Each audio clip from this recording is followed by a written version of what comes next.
റിയാസിന്റെ പിതാവിനെയും മാതാവിനെയും കാണണമെന്നും ഒക്കെയുള്ള ആവശ്യം പ്രവർത്തകരുടെ ഭാഗത്ത് വരുന്നു. പക്ഷേ ഇ ഡി ഉദ്യോഗസ്ഥർ അത് ചെവിക്കൊണ്ടില്ല. പ്രതിഷേധമായിട്ടാണ് ഇപ്പോൾ വാഹനം തടഞ്ഞുകൊണ്ട് ഇപ്പോൾ റോഡിൽ പ്രവർത്തകർ മുദ്രാവാക്യം വിളിക്കുന്നത്. വലിയ തരത്തിലെ പ്രകോപനത്തിലേക്ക് തന്നെയാണ് കാര്യങ്ങൾ പോകുന്നത്. വൻ പോലീസ് സുരക്ഷ ഒരുക്കിയിട്ടുണ്ട്. അവരെ നീക്കാനുള്ള ശ്രമങ്ങൾ ഇപ്പോൾ പോലീസിന്റെ ഭാഗത്ത് നടക്കുന്നുണ്ട്. പക്ഷേ വലിയ തരത്തിൽ പ്രവർത്തകർ ഇങ്ങോട്ടെത്തുകയും പ്രകോപനം ചെയ്യുകയും ചെയ്തു. വാഹനം കടത്തിവിടാൻ അനുവദിക്കില്ല എന്നുള്ള കടുത്ത നിലപാടിലേക്ക് തന്നെ അവർ പോവുകയാണ്. ശ്രമിച്ചെങ്കിൽ പോലും അതൊന്നും പ്രാവർത്തികമായില്ല. പ്രായോഗിക തലത്തിലേക്ക് ഒന്നും വരുന്നില്ല. നേതാക്കൾ നേരത്തെ തന്നെ ഇഡിയുടെ വാഹനം കടത്തിവിടാനുള്ള സൗകര്യങ്ങൾ ഒരുക്കണമെന്നുള്ള ആവശ്യം ഉന്നയിച്ചിരുന്നു. പക്ഷേ അതൊന്നും ഇപ്പോൾ പ്രവർത്തകർ ശരിക്കുള്ള വൈകാരികമായി തന്നെ അവർ ഇഡിയുടെ വാഹനം തടഞ്ഞുകൊണ്ട് മുദ്രാവാക്യം വിളിക്കുകയാണ്. വലിയ മുക്തി ചുരുക്കി മുദ്രാവാക്യം വിളിക്കുന്ന നിലയിലേക്ക് തന്നെ കാര്യങ്ങൾ പോകുന്നു. നേതാക്കൾ ഇടപെട്ട് അവരെ ശാന്തരാക്കാൻ ശ്രമിക്കുന്നുണ്ട്. പക്ഷേ അതൊന്നും അവർ ചെവിക്കൊള്ളുന്നില്ല എന്നതാണ്. പ്രധാനമായും പിണറായി വിജയനെതിരെ നടക്കുന്ന ഇത്തരത്തിലുള്ള നീക്കത്തിനെതിരെ അതിശക്തമായ വികാരമാണ് പ്രവർത്തകരിൽ അടിത്തട്ടിൽ ഉണ്ടായിരുന്നത്.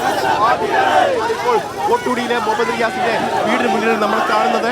കാരണം വീടിന്റെ ഗേറ്റ് തുറന്ന് വാഹനം പുറത്തേക്ക് ഇറങ്ങുന്ന ആ ഘട്ടത്തിൽ തന്നെ പ്രവർത്തകർ മുദ്രാവാക്യം വിളിക്കുകയും പുറത്തിറങ്ങി പ്രതിഷേധിക്കുകയും ചെയ്തു.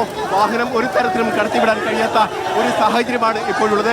ഏതായാലും പ്രവർത്തകരെ ഇപ്പോൾ ഒരു ഭാഗത്തേക്ക് നീക്കാനുള്ള ശ്രമത്തിലാണ് പോലീസും അതോടൊപ്പം തന്നെ നേതാക്കളും. മറുഭാഗത്തേക്കുള്ള റോഡിലൂടെ ഇഡിയുടെ വാഹനം കടത്തിവിടാൻ കഴിയുമോ എന്നാണ് അവർ ശ്രമിക്കുകയും ചെയ്തത്. ഏതായാലും ഇപ്പോൾ പ്രദീപ് കുമാർ അടക്കമുള്ള മെഹബൂബ് അടക്കമുള്ള നേതാക്കൾ ഇവിടെ എത്തിയിട്ടുണ്ട്. NCPയുടെ ജില്ലാ പ്രസിഡന്റ് അടക്കമുള്ള നേതാക്കൾ ഇവിടെ എത്തിയിട്ടുണ്ട്. പോരാട്ടം തുടരും. അതുകൊണ്ട് നമുക്ക് എല്ലാവരും പ്രകടനത്തിൽ ആ ബാനർ അഴിച്ചെടുക്കണം. ബാനർ മുമ്പിൽ ഉണ്ടാവണം. ഇത്തരമൊരു റെയ്ഡിൽ പ്രതിഷേധിക്കാൻ എത്തിച്ചേർന്നവ എല്ലാവരോടും അഭിവാദ്യം ചെയ്യും.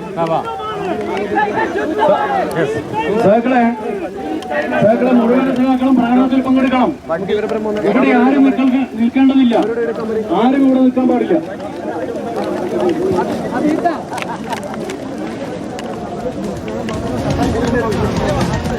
അങ്ങനെ കണ്ണൂരിലെയും പരിശോധന പൂർത്തിയായിരിക്കുന്നു. തിരുവനന്തപുരത്തെയും പരിശോധന പൂർത്തിയായിരിക്കുന്നു. കോഴിക്കോട്ടെയും, അതായത് പിണറായി വിജയന്റെ 2 വീടുകളിലും മുഹമ്മദ് റിയാസിന്റെ വീട്ടിലുമുള്ള റെയ്ഡ് പൂർത്തിയായിരിക്കുകയാണ്.